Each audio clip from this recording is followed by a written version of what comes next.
Señor presidente, distinguidos representantes permanentes, estimados delegados, el 17 de diciembre pasado, el presidente de los Estados Unidos de América, Barack Obama, reconoció que el bloqueo económico, comercial y financiero impuesto a Cuba ha fracasado, es obsoleto, no ha cumplido los objetivos que se previeron y provoca daños al pueblo cubano y aislamiento al gobierno norteamericano. Desde entonces, el presidente ha reiterado que el bloqueo debe ser levantado. Ha pedido al Congreso de su país proceder así, en vez de actuar contra la voluntad de los ciudadanos estadounidenses que apoyan claramente su terminación. Se ha comprometido a involucrarse en el debate con ese fin y a utilizar sus prerrogativas ejecutivas para modificar su aplicación.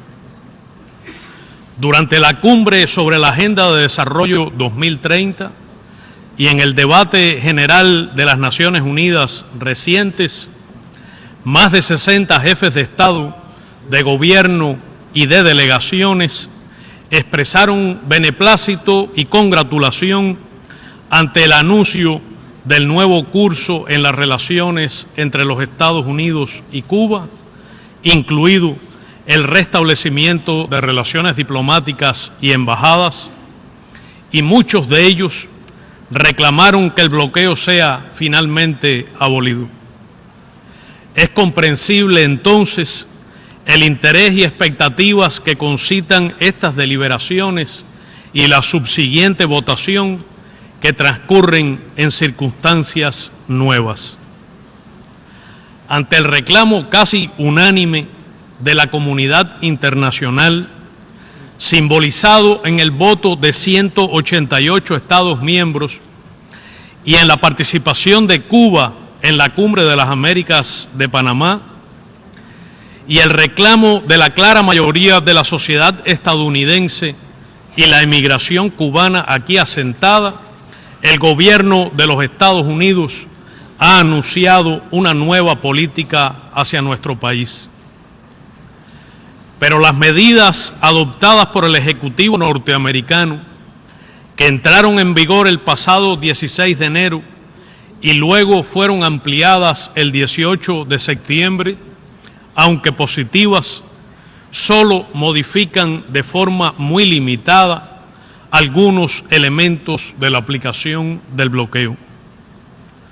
Muchas de ellas no podrán implementarse a menos que se adopten otras que finalmente permitan a Cuba exportar e importar libremente productos y servicios hacia o desde Estados Unidos, utilizar el dólar estadounidense en sus transacciones financieras internacionales y operar cuentas en esa moneda en bancos de terceros países, así como tener acceso a créditos y financiamientos de entidades privadas y de las instituciones financieras internacionales. El problema no es que el ordenamiento cubano dificulte la aplicación de estas medidas y tenga que ser modificado para facilitarlo, como algunos funcionarios estadounidenses han declarado. El problema es la existencia implacable y sistémica del bloqueo. No debemos confundir la realidad con los deseos ni con las expresiones de buena voluntad. En asuntos como estos, solo puede juzgarse a partir de los hechos. Y los hechos demuestran con toda claridad que el bloqueo económico, comercial y financiero impuesto contra Cuba está en plena y completa aplicación.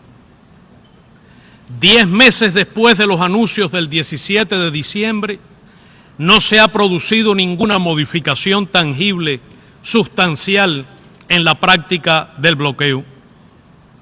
La eliminación de Cuba de la espuria lista de estados patrocinadores del terrorismo internacional fue la inevitable rectificación de un absurdo, pero apenas ha tenido consecuencias en la implementación del bloqueo, sustentado en sanciones y leyes previas mucho más abarcadoras.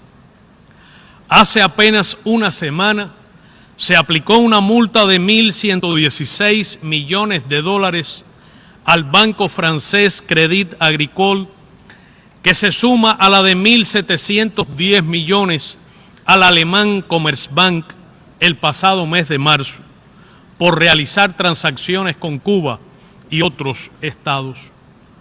Solo en las últimas semanas, el sistema de mensajería segura SWIFT canceló un contrato de servicios. Fue retenido el primer pago de la compañía norteamericana Sprint para iniciar las llamadas telefónicas directas y se retuvieron varias transferencias bancarias a Cuba por la operación de vuelos charter entre ambos países. Las exiguas compras cubanas de alimentos en los Estados Unidos, que es una de las pocas excepciones al bloqueo aprobada en el año 2000 por el Congreso, han disminuido significativamente en el último año debido a que están sujetas a condiciones discriminatorias y onerosas. Cada compra tiene que ser autorizada por una licencia. Se prohíben los créditos. Cuba está obligada a pagar en efectivo y por adelantado a través de entidades bancarias de terceros países y no puede utilizar barcos propios para transportar estos productos. Las importaciones de medicamentos necesarios para el país están también condicionadas desde 1992 por la ley de los Estados Unidos. Cuba debe dar cuenta sobre el destinatario final de las medicinas adquiridas y no puede hacer los pagos directamente, sino a través de terceros y en una moneda distinta al dólar, lo cual implica dificultades, demoras y costos adicionales. Podrían mencionarse numerosos ejemplos, como el de la compañía Electa, que confirmó el pasado 2 de septiembre que no podrá suministrar al Instituto Nacional de Oncología y Radiobiología ni a otros hospitales el isótopo radioactivo iridio 192, que garantiza el funcionamiento de los equipos de braquiterapia imprescindibles para impartir tratamientos de mayor calidad y precisión contra el cáncer, dado que su suministrador, la compañía estadounidense Mallinckrodt Pharmaceuticals, se negó a venderlo con destino a Cuba. La compañía norteamericana Small Bone Innovation Inc. ha rehusado suministrar al complejo ortopédico Frank País prótesis para las articulaciones de la muñeca y mano para pacientes con artritis reumatoide. En junio pasado, la compañía estadounidense Sigma Aldrich se negó a proporcionar a la compañía Quimipex productos, servicios e información técnica indispensables para la industria química. Y la empresa norteamericana Columbiana Boiler Company dijo a la citada empresa estar impedida de exportar los cilindros necesarios para envasar el cloro destinado a la potabilización del agua. El bloqueo constituye una violación flagrante, masiva y sistemática de los derechos humanos de todos los cubanos. Es contrario al derecho internacional, califica como acto de genocidio a tenor de la Convención para la Prevención y Sanción del Delito de Genocidio de 1948 y es el principal obstáculo para el desarrollo económico y social de nuestro pueblo. Los daños humanos que ha producido son incalculables. El 77% de los cubanos lo han sufrido desde su nacimiento. Las carencias y privaciones que provoca a todas las familias cubanas no pueden contabilizarse. Calculados conservadora y rigurosamente, los daños económicos que ha ocasionado en más de medio siglo ascienden a 833.755 millones de dólares según el valor del oro. A precios corrientes suman 121.192 millones de dólares, cifra de enorme magnitud para una economía pequeña como la nuestra.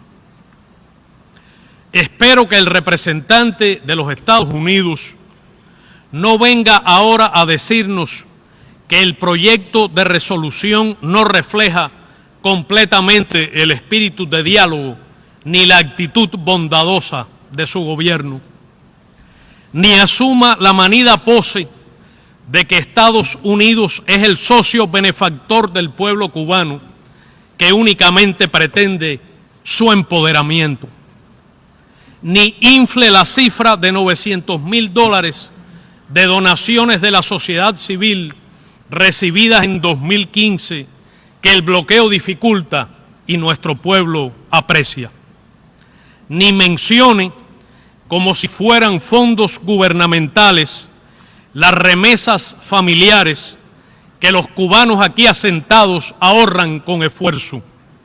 Ni cuente como intercambio comercial las licencias otorgadas, pero que no se materializan en exportaciones. Si bien corresponde al Congreso de los Estados Unidos la decisión de ponerle fin al bloqueo, el presidente tiene amplias prerrogativas ejecutivas para modificar sustancialmente su aplicación práctica y su impacto humanitario y económico. Compartimos la esperanza de que el Congreso de los Estados Unidos avance hacia el cambio de una política ineficaz, anclada en el pasado, cruel e injusta, y adopte decisiones basadas en los valores y sentimientos de sus ciudadanas y ciudadanos. Señor presidente, históricamente, Estados Unidos ha pretendido establecer dominación y hegemonía sobre nuestra patria y desde 1959 cambiar el sistema político, económico y social que en ejercicio de plena autodeterminación nuestro pueblo libremente ha decidido. Algunos voceros del gobierno de los Estados Unidos han declarado que la anunciada política hacia Cuba significa un cambio en los métodos, pero no en los objetivos. De ser así, el proceso hacia la normalización de las relaciones entre los Estados Unidos y Cuba enfrentará muy serios obstáculos. El levantamiento del bloqueo será el elemento esencial que dará sentido a lo avanzado en estos meses en las relaciones entre ambos países y determinará el ritmo hacia la normalización. Como ha reconocido el presidente Barack Obama, la eliminación del bloqueo conviene al interés nacional de los Estados Unidos y es la voluntad de sus ciudadanas y ciudadanos. No podría aceptarse de ninguna manera, ni sería productivo, pretender condicionar las medidas de levantamiento o modificación del bloqueo a que nuestro país realice cambios internos. Cuba está dispuesta a aceptar las oportunidades y también los desafíos de una nueva etapa en las relaciones entre ambos países, pero jamás negociará su sistema socialista, ni sus asuntos internos, ni permitirá mancha alguna en la independencia conquistada al precio de la sangre de sus mejores hijos y de enormes sacrificios de muchas generaciones desde el inicio de nuestras guerras de independencia en 1868.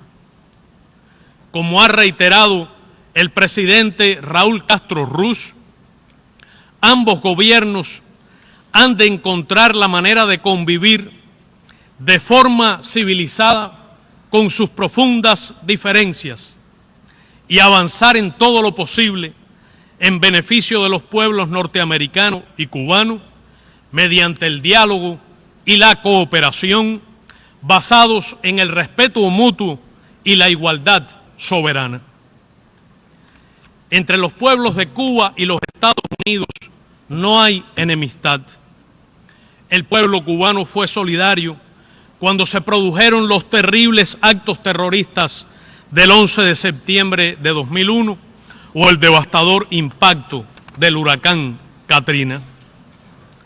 Apreciamos y reconocemos los progresos alcanzados en el último periodo con la reapertura de las embajadas, las visitas del secretario de Estado y de la secretaria de Comercio y el intercambio de delegaciones, el funcionamiento de una comisión bilateral, la ampliación de las áreas de diálogo y cooperación, principalmente en materia de seguridad aérea y de la aviación, enfrentamiento al narcotráfico, la emigración ilegal y la trata de personas, la aplicación y cumplimiento de la ley, la protección del medio ambiente y la salud, entre otros.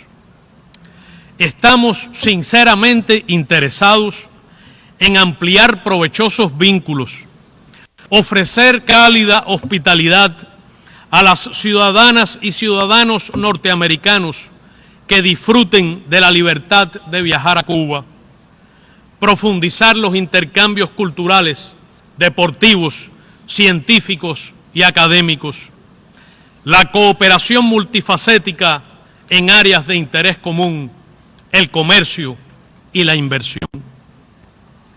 Partiendo de grandes diferencias y con carácter estrictamente recíproco, hemos iniciado un diálogo bilateral sobre derechos humanos.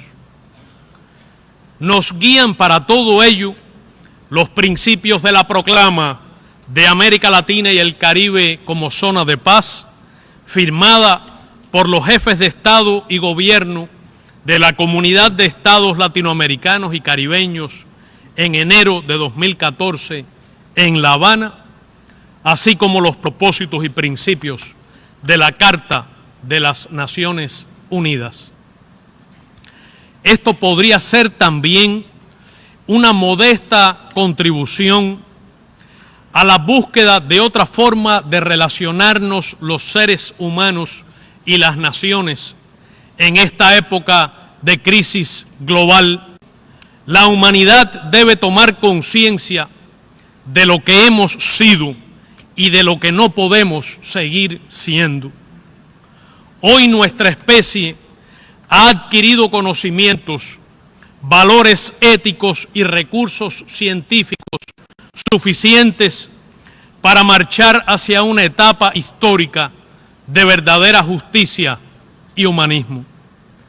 Nada de lo que existe hoy en el orden económico y político sirve a los intereses de la humanidad. No puede sostenerse, hay que cambiarlo. Fin de la cita. Señor presidente, 23 años después de adoptada por primera vez esta resolución, hemos alcanzado en el 2015 un notable progreso. Ha sido el premio a la denodada resistencia, el abnegado esfuerzo, la firmeza de convicciones de nuestro pueblo y el liderazgo de la generación histórica de la revolución encabezada por el comandante en jefe Fidel Castro Ruz y el presidente Raúl Castro. Agradecemos profundamente a todos los gobiernos y pueblos, parlamentos, fuerzas políticas y movimientos sociales, representantes de la sociedad civil, organizaciones internacionales y regionales, que en particular en esta Asamblea General de las Naciones Unidas han contribuido con su voz y su voto año tras año a fundamentar la justeza y la urgencia de la eliminación del bloqueo. Hemos llegado aquí también gracias al mayoritario y creciente apoyo del pueblo estadounidense a este loable propósito, a quien expresamos nuestra gratitud. Sabemos que es largo y difícil el camino que tenemos por delante. Mientras el bloqueo persista, seguiremos presentando el proyecto de resolución en esta Asamblea General. El pueblo cubano no renunciará jamás a su soberanía ni al camino que libremente ha escogido para construir un socialismo más justo, eficiente, próspero y sostenible. Tampoco desistirá en la búsqueda de un orden internacional más equitativo y democrático. Señor Presidente, distinguidos representantes permanentes, estimados delegados, hemos presentado un proyecto de resolución que refleja la realidad de la estricta y opresiva aplicación del bloqueo contra Cuba y que también saluda y reconoce en nuevos párrafos preambulares los progresos alcanzados en el último año. En nombre del heroico, abnegado y solidario pueblo cubano, les pido votar a favor del proyecto de resolución contenido en el documento A/70/L2, necesidad de poner fin al bloqueo económico, comercial y financiero impuesto por los Estados Unidos de América contra Cuba. Muchas gracias.